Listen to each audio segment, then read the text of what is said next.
Hi friends, good morning. ఈరోజు నేను చేస్తున్న కూర చుక్కకూర శనగపప్పు కర్రీ. ముందుగా తాలింపు వేసి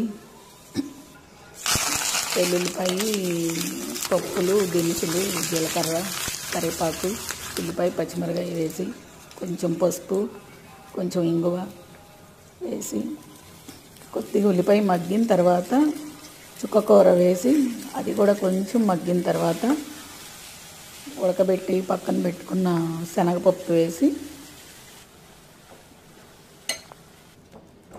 ఒక 2 నిమిషాలు మగ్గనిచ్చిన తర్వాత శనగపప్పు, ఆకుకూర మగ్గిన తర్వాత సరిపడా సాల్ట్, సరిపడా కారం,